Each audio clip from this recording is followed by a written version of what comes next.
Olá pessoal, eu sou o Noé, do canal Descobrindo o Homem. Hoje eu vou fazer alguns comentários e falar alguma coisa a respeito da tireoide. Acompanhe.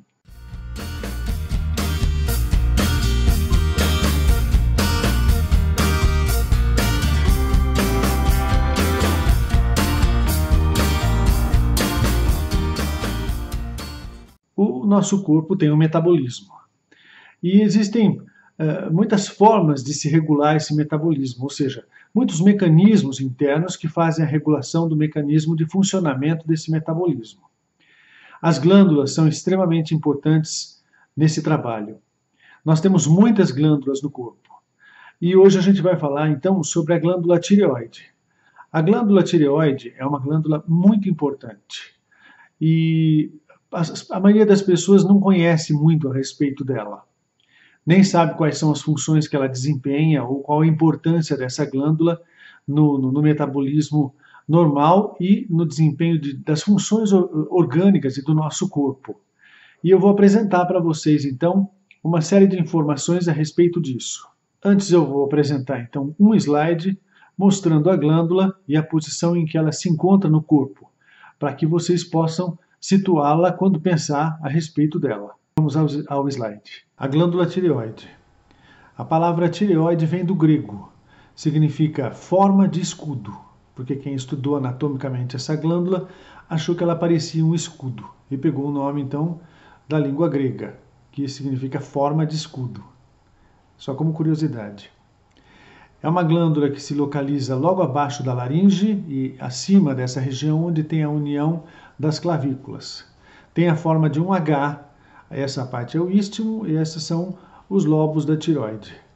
Ela tem a habilidade de produzir alguns hormônios que são extremamente importantes para o desenvolvimento e para a manutenção do metabolismo normal do ser humano. A glândula tireoide produz 3 hormônios. Ela produz o T3, triiodotironina, o T4, tetraiodotironina ou tiroxina, e a calcitonina, em células especiais que a gente chama de célula C da tireoide. A calcitonina tem a função de regular o equilíbrio do cálcio no sangue, facilitando a adesão do cálcio aos ossos e a formação e desenvolvimento desses. A glândula tireoide, na sua produção hormonal, os hormônios T3 e T4, elas conseguem regular ou influenciar o funcionamento de órgãos muito importantes, como, por exemplo, o cérebro, o funcionamento do fígado, dos rins e do coração. Essa glândula produz esses hormônios desde a formação fetal. Então, quando o feto ainda está dentro da barriga da mãe e está se desenvolvendo, esses hormônios já têm uma ação no desenvolvimento orgânico normal e cerebral, inclusive. É por isso que quando a criança nasce, entre o 3º e 5º dia de nascimento, é feito um teste que a gente chama de teste do pezinho, que é para ver se essa criança tem um déficit na produção dos hormônios da tireoide ou hipotireoidismo congênito. Reparem que o nome triiodotironina e tetraiodotironina possuem no seu nome a palavra iodo. Por quê? Porque é um elemento necessário à formação desses hormônios. Há alguns anos atrás, mais de 50, foi detectado, então, a importância do iodo na formação do hormônio e os efeitos ruins que se tinha quando não tinha produção correta desse hormônio para o ser humano. Então, se tornou lei colocar iodo no sal. É por isso que a gente tem o sal iodado, porque é uma forma da gente adquirir o iodo que vai ser utilizado pela glândula na produção desses hormônios. Entretanto, hoje em dia tem se feito alguns estudos, porque também o excesso do iodo é prejudicial à glândula. E pode causar também alguma alteração do seu funcionamento ou até doenças. Mas o fato é que a gente precisa ter iodo na nossa alimentação. Os hormônios T3 e T4 existem na nossa circulação porque são necessários para o metabolismo. Então tem um mecanismo de regulação cerebral, que a gente chama de feedback, um controle de feedback, que mostra o quanto a gente precisa desse hormônio. Então, se a gente está produzindo menos hormônio que o necessário, a gente tem uma glândula na nossa cabeça que detecta isso e produz um hormônio específico chamado TSH, que estimula a tireoide. Quando a gente está produzindo muito esse hormônio, essa glândula detecta que tem muito hormônio na circulação e diminui a produção desse hormônio estimulante. Então, esse é o hormônio comumente pedido nos consultórios para a gente saber se a produção dos hormônios da tireoide está normal ou não. O hormônio T3 é mais ativo que o T4 e muitas vezes, na maioria das vezes, ele acaba se originando do T4, perdendo um radical de iodo. A função dele, quando ele entra na célula, através de um mecanismo específico de captação que as células possuem, eles aceleram o metabolismo dessas, influenciando no funcionamento interno da célula, produzindo muito mais energia. E esse processo pode ser comparado a quando a gente coloca gasolina num carro. A gasolina é que dá a força para o motor funcionar, o hormônio da tireoide faz a mesma coisa. Esses hormônios, eles, quando produzidos numa quantidade maior, eles causam uma série de efeitos no nosso corpo. Como, por exemplo, aumento da glândula tireoide, para o qual a gente dá o nome de bócio. A glândula fica aumentada. E antigamente se usava o termo que a pessoa tinha um papo, ou ela tinha um papinho, ou era papuda por causa disso.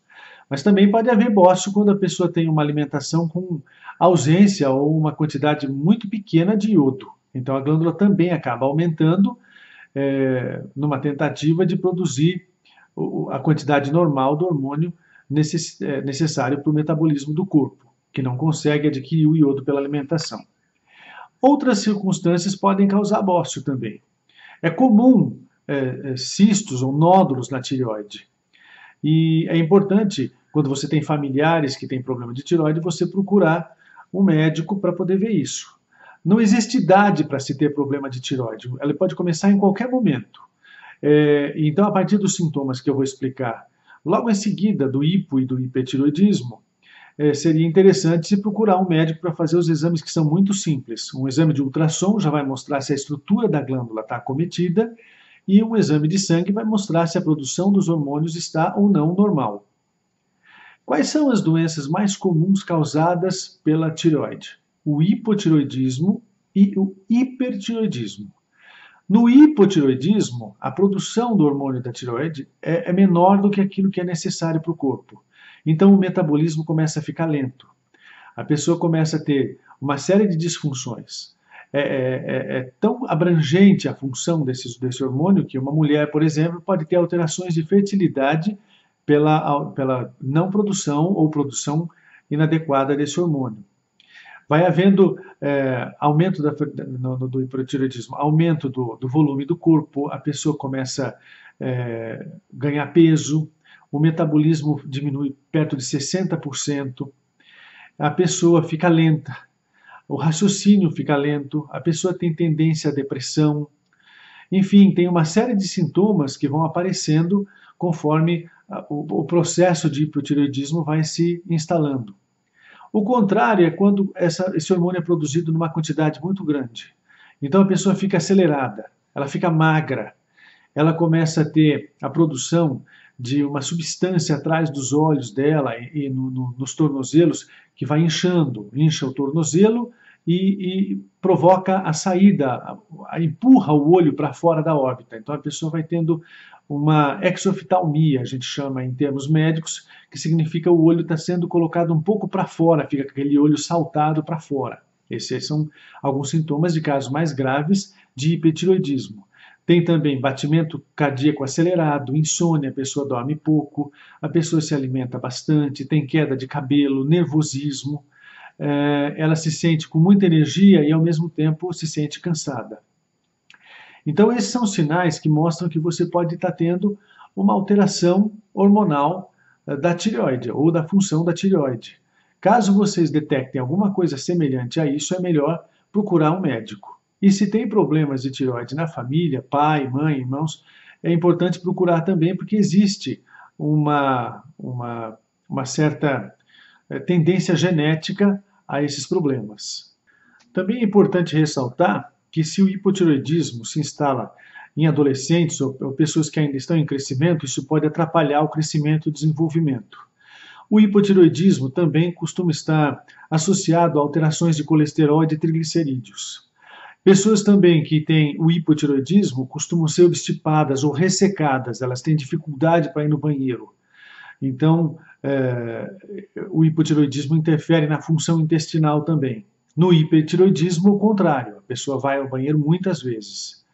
Então, são informações importantes para você ter uma ideia diagnóstica. Outra coisa importante é que a glândula tireoide também é suscetível a câncer.